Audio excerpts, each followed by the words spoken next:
line. What's it? It was so close. He stepped on the line.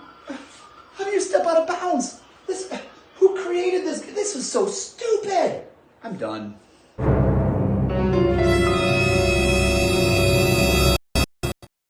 Okay, in 1891, the original Dr. J, no, not that one.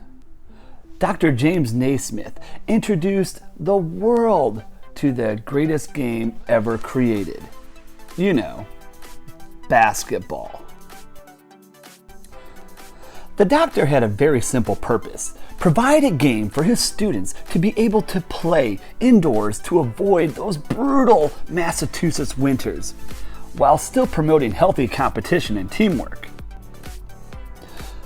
Fast forward 130 years, and the game is a multi-trillion-dollar industry, enjoyed by adoring fans and enthusiastic athletes all over the world. And no matter where you go in the world, people still play the game using a variety of simple rules and skills that are clearly non-negotiable and clearly can be traced back to its original creation 130 years earlier. On offense, to advance the ball, you have to either A, dribble the ball, or B, pass the ball. There's not too many other options there. And in order to score, you have to shoot the ball. You know, figure out a way to put that little ball into that little cylinder thing. Yeah. And on defense, you have to try to get the ball by not fouling your opponent. Because after all, who on earth wants to be hit multiple times while trying to dribble the ball? It's not easy. And of course, you have to do all of this by not going out of bounds. Oh sure, the methods of how to do these different variety of skills have evolved over time, and a player's level will vary from person to person, and the style of play is unique geographically from place to place. But the basic rules shared and understood by billions of people have not changed from the time the game was created. But can you imagine the game of basketball without its basic rules? Can you imagine if everyone on the court had to follow the rules, but somehow, because you did not like the rules, you were given the permission by the referees, your teammates, your opponents, and whoever to do whatever you wanted?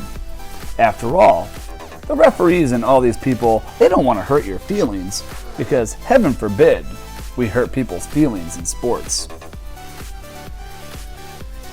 It is really not fun playing the game of basketball when there is one person that does not want to follow the rules.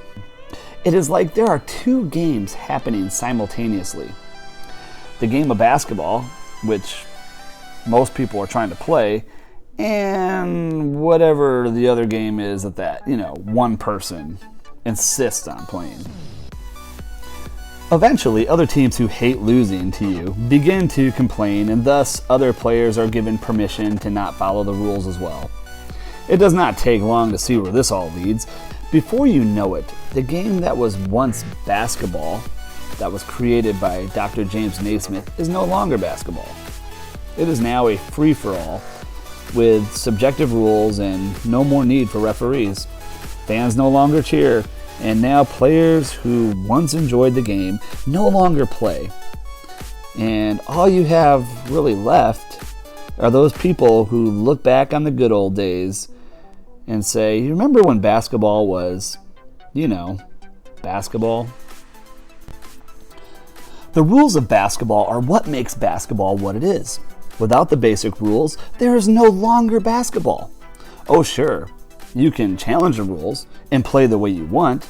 After all, no one is forcing you to play, and free will is, last I checked, a real thing.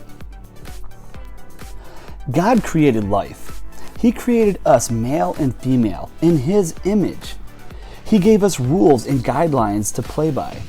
And there are consequences for breaking rules. Just like in basketball, if you foul too many times, you're out of the game. If you keep throwing the ball away or going out of bounds, you will never ever advance the ball, much less have a chance to shoot and score, which is the only way to win. because that's the way the creator of basketball made it. The only way you are going to win in life is if you follow the rules in which the creator gave you.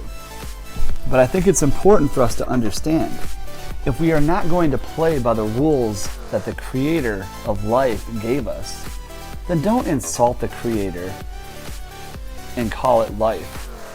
Call it something else, because we're clearly not playing the same game. Bedtime, I ain't never had a bedtime. Headline, boy, you looking at a headline. Hammer time, they can't touch me, hammer time. Hammer time, they can't touch me, hammer time.